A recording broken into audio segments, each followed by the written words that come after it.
In this video, I am going to explain you about dynamic voltage and frequency scaling. When you use this dynamic voltage and frequency scaling, the energy consumption in the CPU will be decreases, or the power dissipation in the chip is going to decreases when you use this dynamic voltage and frequency scaling. In this approach, in this we will see the first basic approach. In this, the basic approach is divided into two approaches. That is, the first one is dynamic frequency scaling. The first one is dynamic frequency scaling, and the second one is dynamic voltage and frequency scaling. First, we will see the dynamic frequency scaling. In this approach, the scaling will be done on frequency only. The supply voltage as constant. The scaling will be done in frequency voltage, means the frequency will be reduces. The voltage doesn't reduce here, means the voltage is constant. See here, we will see the relationship between the frequency and the power dissipations. See here, for this equation, this is the total power dissipation. This is the total power dissipation. In this content C VDD square F. This is the dynamic power dissipation, and the remaining content is static power dissipation. As you know that the total power dissipation equal to dynamic power dissipation plus static power dissipation. See here, the static power dissipation means interstatic power dissipation is occurred due to the leakage currents. Those leakage currents, the major leakage currents is this one, the subthreshold leakage current, the reverse bias PN junction diode leakage currents, and gate leakage currents. We will sum these all leakage currents with respect to VDD, then we will get the static power dissipation, and see VDD square F, this is nothing but a dynamic power dissipation. Then we add the static power and dynamic power, we will get the total power dissipation. Another one is, you know that about 80 to 90% power dissipation is due to switching power dissipation. We know that about 80 to 90% dissipation is due to switching power dissipation. The switching power dissipation is directly proportional to the frequency. The switching power dissipation is directly proportional to the frequency. When frequency decreases, the switching power dissipation decreases. When the frequency increases, the switching power dissipation increases. Here, the topic is dynamic frequency scaling. Dynamic frequency scaling means here we reduce the frequency according to the workload. Remember that point. We studied this whole concept according to the workload. We didn't scale a particular voltage with independent of the workload. We scale the voltage or frequency with respect to the workload only. Okay, that's why we achieve the maximum less power dissipation. Okay, see here, this switching power dissipation is proportional to the frequency. The switching power dissipation is proportional to the frequency. When we decrease the switching frequency, at that time the switching power dissipation decreases. When you increase the switching power dissipation, at that time the frequency is also increases. Here we scale the frequency with respect to the workload. Means scaling means when we reduce the frequency. When you reduce the frequency, what happens? In this topic, we will achieve the less switching power dissipation. By using the dynamic frequency scaling, we will achieve the less switching power dissipation. That's why we studied this topic. Then the second approach is, see here, this is dynamic voltage and frequency scaling. In this approach, we will scale the both voltage and frequency. That is nothing but we will reduce the operating frequency along with the supply voltage. We will scale the frequency and voltage with respect to workload. Remember that one, with respect to workload. We will scale the operating frequency and supply voltage in dynamic and voltage scaling. See, when you scale the frequency, we will achieve the less power dissipation. Why we will achieve the less power dissipation? The switching power dissipation will decrease when you decrease the frequency. Similarly here, when supply voltage decreases, the power dissipation is also decreases. Generally, the supply voltage decreases, the power dissipation is also decreases. When this both frequency and supply voltage decreases, then we will achieve the less power dissipation. Okay, we will reduce the maximum power dissipation here when you use dynamic voltage and frequency scaling. See one thing, the voltage or frequency has a particular limit. For a voltage, we have a particular maximum limit, and we have a particular minimum limit. If we exceed the maximum limit, then the circuit will be destructive, or the circuit can damage also if you exceed the maximum limit. Or if you give the voltage below the lower limit, at that time the circuit will be non-functionable or unfunctionable. Okay, understand what I am telling? The voltage or frequency have a particular limit. It have a particular maximum limit and it have a particular lower limit. Consider that if voltage have a particular maximum limit, if we exceed the maximum limit at that time, the circuit goes to destructive operation. Destructive means it goes to non-functionable, or it also goes to damage. Then the voltage below the voltage limit, at that time the circuit will be non-functionable. There is no functionality when you use the below the limit voltage, below the lower limit voltage. Below lower limit voltage is nothing but we will give the below the threshold voltage. Below the threshold voltage there is no operations held. Okay, that's why we have a particular limit for maximum voltage and particular limit for lower voltage. See this equation. In this equation you clearly see that when the voltage decreases, the delay will be increases. See here, when the voltage decreases, the delay will be increased. We will see this expression many times. This expression delay is proportional to VDD by VDD minus VT whole square. That equal to, when you take VDD as common, then we will get this equation. The equation is modified like this. This equation is inversely proportional to delay when in this equation the voltage is inversely proportional to the delay, supply voltage is. Then the supply voltage decreases, the delay will be increases. We have another advantage. This is the drawback. We have another advantage, that is the supply voltage decreases, the power dissipation decreases. When we use the dynamic voltage and frequency scaling with respect to workload, means if you have a workload is 50%, if you have a workload is 50%, according to the workload we will decrease we will scale the supply voltage, then delay will be increases. If delay will be increases means there is no problem. Why there is no problem means the workload is decreases. The workload is decreases if you have a delay means there is no problem. That is the main concept here. Okay. See this graph. In this graph you will clearly see the workload versus energy. See this line. This line is in linear. This line is in linear for no voltage scaling, no voltage or frequency scaling. In scaling, in any other scaling is applied at that time, the line is linear here. The workload versus normal energy. Then see here, when you done a scaling, dynamic frequency and voltage scaling, at that time the workload will be decreases.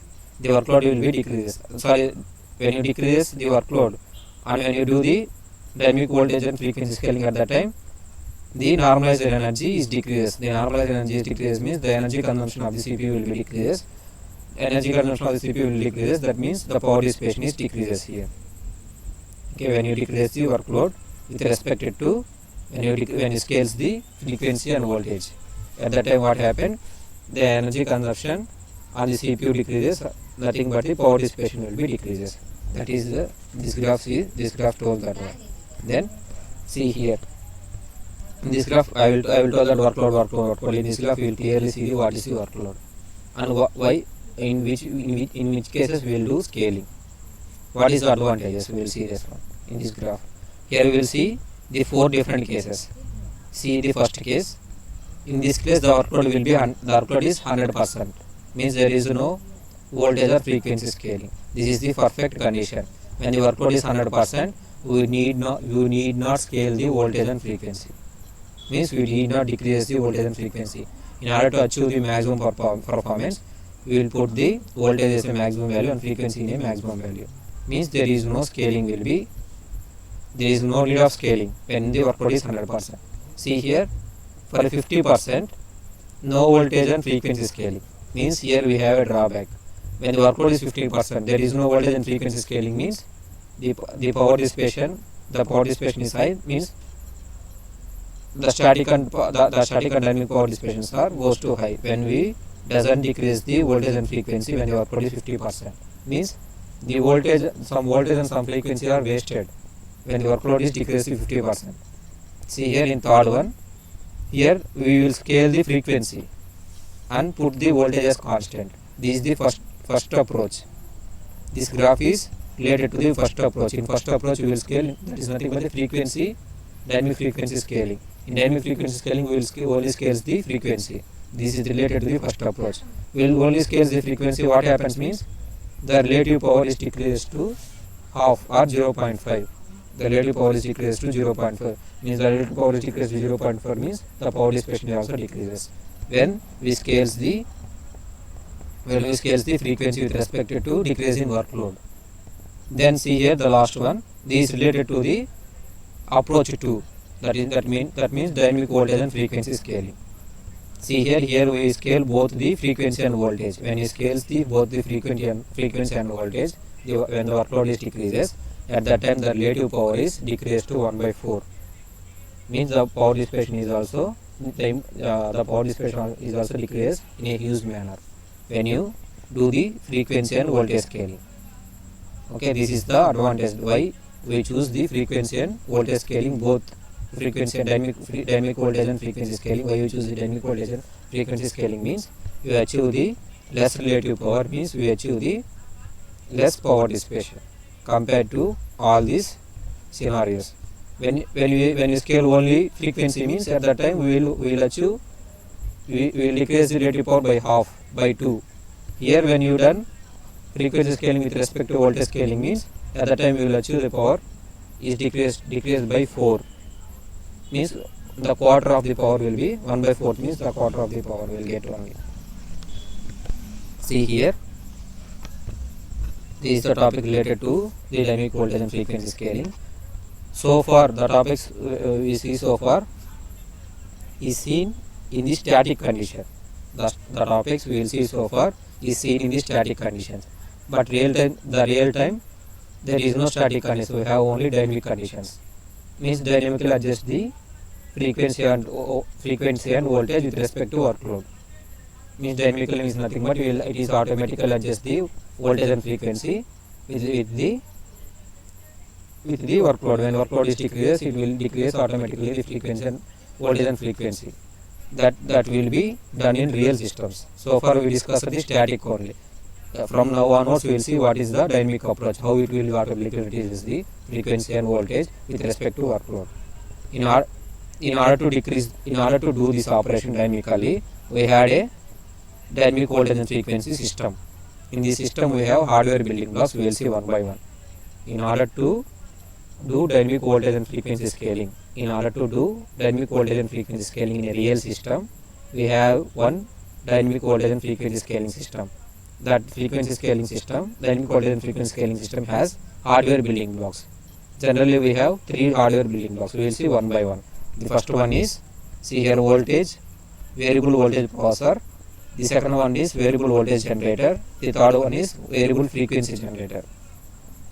We will see these topics one by one clearly. Then in addition to the above, we had one other hardware building block, that is workload monitor. The workload monitor is depending upon the operating system, that is OS. And we have some drawbacks in workload monitor also, that is the workload is predicted by the system, the operating system. The workload is predicted by the operating system. If any errors occur in the production, means there will be efficiency loss. Okay, remember that point. The workload is monitored by the workload monitor is dependence on the operating frequency. When the operating frequency predict the workload, in this prediction there will be any error, at that time the efficiency will be decreases. Okay, that's why we need to do careful. We need to operating system as a careful manner in workload condition. There will be a trade-off now. Now in the year 2021 also there will be a trade-off. When you decrease the total error, means it will have a huge advantage, and we will decrease the maximum power dissipation. But we had some errors. We will use some errors. That's why we had a trade-off between this operating system, the production and the workload. See here, the first one is variable voltage processor. In this, the first one is variable voltage processor and the hardware building blocks. The next one is variable voltage generator and variable frequency generator. Generally, the first one is variable voltage processor. In nowadays we have some processors, commercially available processors. We have 2 processors usually as a variable voltage processor. The first one is Transmeta's TM5400 or Cursor processor. We will call as a Transmeta TM5400 or Cursor processor, and this strong ARM processor. We have these 2 processors. One is Transmeta's TM5400 or Cursor. Another one is strong ARM processor. see here some specifications about this transmitter cursor processor. We will see that one. The operating voltage of this transmitter cursor processor is 1.65 to 1.1 voltage. It is operating in the range of 1.65 to 1.1 voltage, and it operating corresponding frequency range of 700 to 200 megahertz. These are the specification of transmitter cursor processor. See this table. This is the relation between voltage, frequency, and power. When you decrease the frequency in transfer cursor processor, you will decrease the frequency. At that time, voltage is also decreases and relative power is also decreases. That's why the scaling is very important. When you do dynamic scaling is nothing but decrease the frequency and voltage. Dynamic voltage and frequency scaling means decrease the voltage and frequency with respect to workload. When workload is decreased, the frequency and voltage is decreases. At that time, the relative power is also decreases in cursor processor. That's why we are using this as a variable voltage processor. This processor is useful for a dynamic voltage and frequency scaling. Then we will see the other specifications. Frequency steps. The frequency is changing in steps of 33 megahertz. Means every frequency, the changing of frequency in the steps of 33 megahertz in transmitter cursor processor. Then the voltage is also changing steps, that is 25 millivolts. The changing of steps from 25 millivolts. Then see this one, up to 200 frequency slash voltage changes per second. Every second you can change the values, that is 200 voltage values and 200 frequency values can be changed for every second. These are the specifications related to transmitter cursor processor. Then we have another processor, that is strong arm processor. We will see the experimental result compared to the strong arm processor through this graph. See here. This is the CPU clock frequency. When CPU clock frequency decreases, the processor voltage also decreases. Similarly for transmitter cursor also, when the frequency decreases, the voltage decreases. Similarly for your strong arm processor also, when the frequency decreases, the voltage is also decreases. When the voltage is decreased to lower limit, at that limit, that is called as the chip or circuit is behaves as a non-functional. In the certain limit, it is operational. Above the limit, it is a destructive. We will already told this one. Above the limit, the circuit will be destructive. Below the limit, the circuit will be non-functional. In between, the circuit will be in operational mode. The operational mode of strong arm processor in between 2 volts to less than 1 volt. In this range, that is the operating voltage range. 2 volts to 1.0 volts or less than 1.0 volts for a strong arm processor. See here, we will see next one is variable voltage generator. In variable voltage generator, the main building block is DC to DC converter. The DC to DC converter is used as a variable voltage generator. In DC to DC converter, the input is a fixed voltage and output will be taken as a variable voltages. Okay, that is the main variable voltage generator. When you give a fixed voltage, it will give the variable voltages. In this case, we are using DC to DC converter. But here, when using the DC to DC converter, we have one drawback. That is, when the current load is decreases, at that time the efficiency is also decreases. When the current load is decreases, the efficiency is also decreases. See here, in this graph, we clearly see that the relative load is decreases. The relative goes on decreases. At that time, see here the relative efficiency will decrease linearly. This is the drawback when you use the DC to DC converter as a variable voltage generator. When the current load is decreases, the efficiency is also decreases. You will see the DC to DC converter diagram. This is the DC to DC converter diagram. The main building block for this DC to DC converter is pulse width modulation. Pulse width modulation. See here we give the fixed voltage and output will give the variable voltage. See, so this is the comparator. The operation start here only. The comparator, when the output and will give reference voltage as input to the comparator, it gives the difference voltage. Then this different voltage is given to the pulse width modulation. The pulse width modulation generate the pulses. In these pulses we have with respect to DC component, we have AC component. When this pulse is going to low pass filter, the low pass filter is to eliminate this AC component. Generally for a DC to DC converter, actually the output is a pure DC voltage. When we have a AC content, there will be lot of losses, lot of efficiency losses means power dissipation will be increased when you have AC content. That's why we need to eliminate this AC content. By using this low pass filter, we will eliminate the AC content generated by the pulse width modulation. Okay, this is the circuit for DC to DC converter. See here the final block in the distant frequency modulation system, that is, see here, this is the variable frequency generator. In variable frequency generator, the main building block is PLL. PLL is nothing but a phase locked loop. The main heart of the device is the high performance PLL in a variable frequency generator. In PLL we have a subsystems. We will see one by one what are the subsystems we have in PLL. See here, the first one is phase frequency detector, PFD. We will also call as PFD, phase frequency detector. Then the second one is programmable on-chip filter. The second one is programmable on-chip filter, and the third one is voltage control oscillator. Without the oscillator, we doesn't generate the frequencies. Okay, that's why we definitely have an oscillator. In any frequency generator, we definitely have an oscillator. This is the concept of variable frequency generator. What is the main system in variable frequency generator means PLL. In PLL we have subsystems. First one is phase frequency detector, and second one is programmable on-chip filter, and third one is voltage control oscillator. Finally, we will see the model. We will see the dynamic voltage scaling model. We already studied that we are using DC to DC converter for variable voltage generator, and we have workload monitor. This depends upon the OS, controlling of OS, and we have frequency generator, variable frequency generator. The main functional unit of variable frequency generator is PLL. The main functional unit of DC to DC converter is pulse width modulation, and the workload monitor is operated by a OS.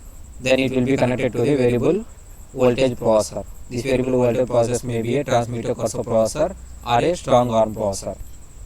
And this is the task scheduling. This task scheduling is also given by the operating system. This is the final model for a dynamic voltage scaling. This is the final model for a dynamic voltage and frequency scale. We will give the fixed voltage. Then DC to DC converter gives the variable voltage. Then here frequency generator will give the variable frequency.